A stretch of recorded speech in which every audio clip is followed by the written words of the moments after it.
Also in the street plan of Washington, you find pentagrams. So here we have two pentagrams in the street plan of Washington. The top one points into the Capitol building, and the one at the bottom points into the White House. This is a political building, so we're told. In fact, it's a temple to a secret society, built by the Freemasons to a specific design, Congress, the Congress building. Where did it get its name from? Capitol Hill, from a sacred place of the Roman Brotherhood going way back called Capitoline Hill. And when Madeleine Albright, high priestess of this brotherhood, became Secretary of State, and she went across on her first overseas visit to Europe, she actually went to Rome and made an official visit, what for her would have been a pilgrimage to Capitoline Hill in Rome, and that's where we get Capitol Hill from. This is George Washington. In the last century, they decided they didn't have a decent statue of George, so instead of getting an American to produce one, they ordered it from Italy, from Florence. And when it arrived on the dockside, people were staggered, because here was George, the first president of the United States, depicted naked from the waist up with this cloth over his Bill Clinton's, and then pointing up one arm, pointing down the other. What's going on? Unless you realize where these people are coming from, it's inexplicable. Well, if you just hold that in your mind, arm up, arm down, naked from the waist up, and then Bill Clinton's covered in a piece of cloth, well, this is where it's coming from. This is the ancient depiction of the compilation of the negative force symbol that the Templars worshipped, or the high-level Templars worshipped anyway, called Baphomet. And this is why that they depicted George Washington in that way.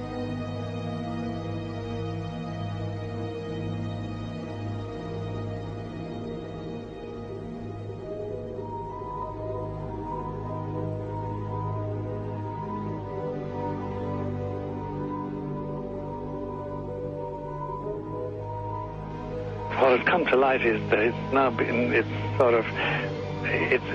is not so surprising for a lot of people that there are covens amongst the very educated class, architects, doctors, lawyers, priests, brokers, and the leisure class. These are people who have made pacts with the devil.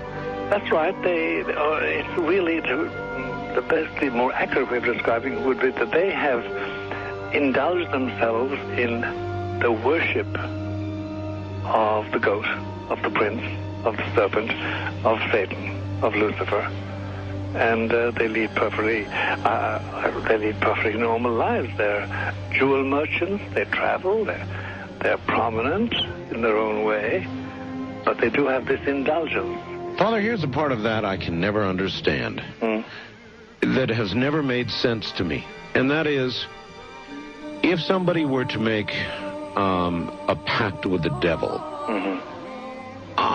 then obviously the implication is if the devil is there to make a pact with them, to make a deal, to make their life, this short mortal life on earth, pleasurable, with money or women or travel, or more interesting, whatever it is they want.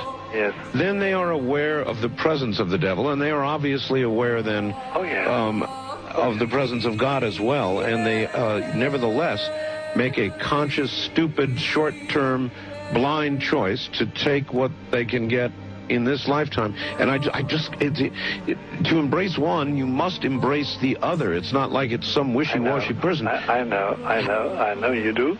It is a very not easy to understand, except when you talk with them, when they let their hair down and peel grapes, as we say, and when they're on their way to being cured of what or healed is the proper word.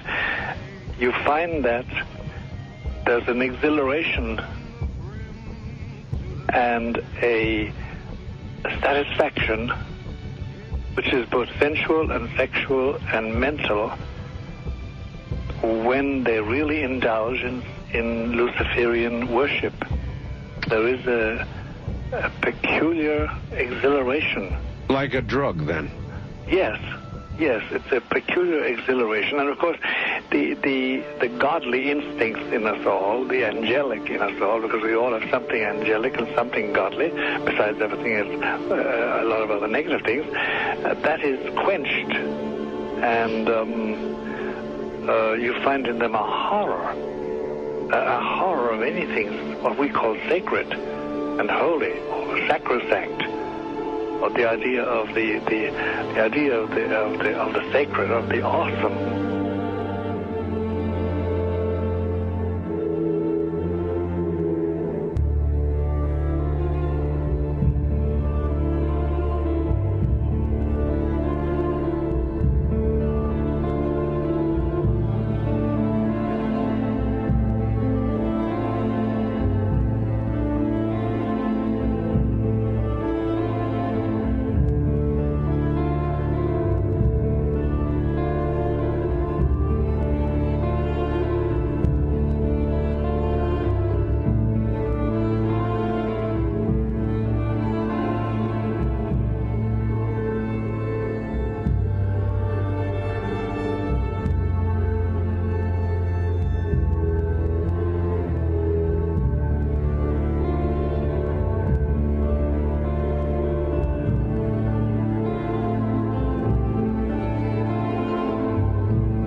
How in the world did you ever get involved in praying to demon spirits?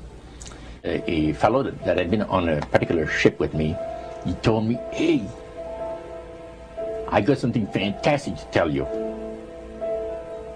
He said, "I am affiliated with people that speak with the spirits of the dead. How would you like to talk to the spirit of your dead mother?" And I was shocked. I was shocked. He said, "You wouldn't be afraid of talking to the spirit of your dead mother, would you?" Well, I said, "I'll tell you what, I would have to give that some thought, because it's something I never thought about before in my life."